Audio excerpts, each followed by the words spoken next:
So I got the brand new Clearwater Algae Scrubber. This is the 200 model installed out here in the garage. I opted to do it this way because there wasn't any room underneath my sump to install this new algae scrubber. I currently have the old algae scrubber running in tandem, so it's kind of filling up that spot. I wanted to run them both at the same time until this one's seated, and then I could remove the old algae scrubber without having any impact to the nutrient levels in my tank. When I built the tank, I had this manifold pre-provisioned out here just in case I wanted to install something in the future, and this is the perfect use case for it.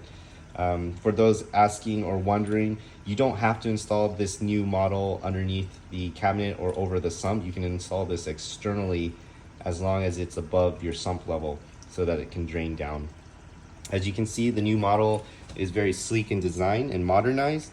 The PVC piping is no longer here on the side. It has this very sleek acrylic channel that water flows up to into this tray, which I'll show you in just a second.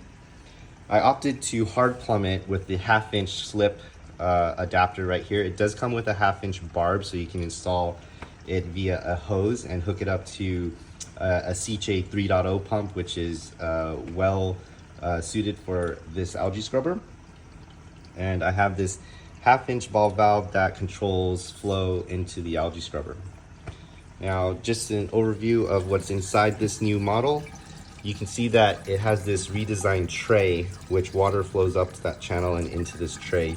There's no more guessing of how much water flow you need. As long as you turn up the flow enough to fill up this tray, that's all the flow that's needed to go down through this screen. Now, if you remove the screen, you can see how easily you can take this out and bring the screen to your sink and clean out the algae and just put it back into the unit without having to turn off the flow. This new design has the screens attached via these acrylic tabs that you can remove and just remove the screen if you wanted to.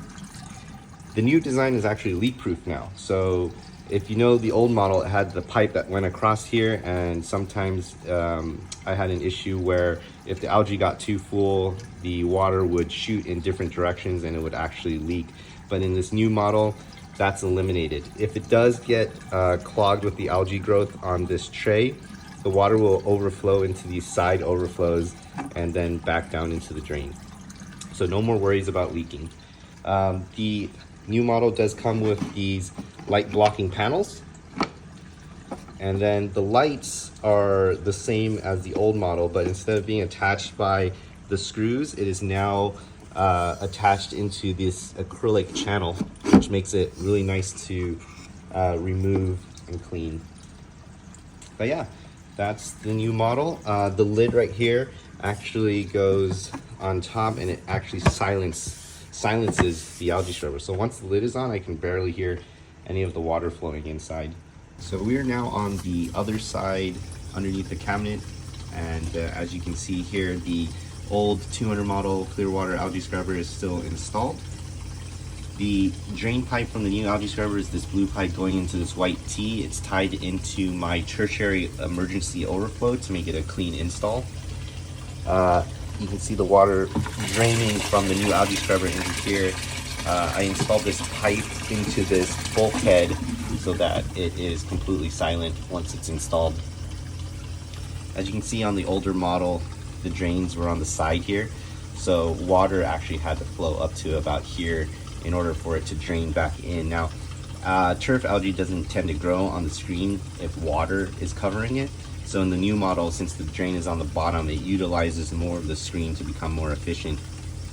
On the top here, I was talking about the pipe that goes across that has a tendency to leak if I don't clean the screen. If I leave it too long, it sprays all over the place and it tends to leak. So there's no worrying about that in the new model. You can see on the old model, all the PVC piping that is on the side here takes up a lot of room just due to the nature of these standard sizes. So with that acrylic channel on the new one, it makes it nice and sleek and much easier to install, because all you need to do is plug it into that 1/2" inlet and sit it over the sump so it can drain down into the sump, and that's it. So that's the install. Hope you guys like the new install, and I'll update you guys once it's completely seated so I can remove this old one. Talk to you guys later.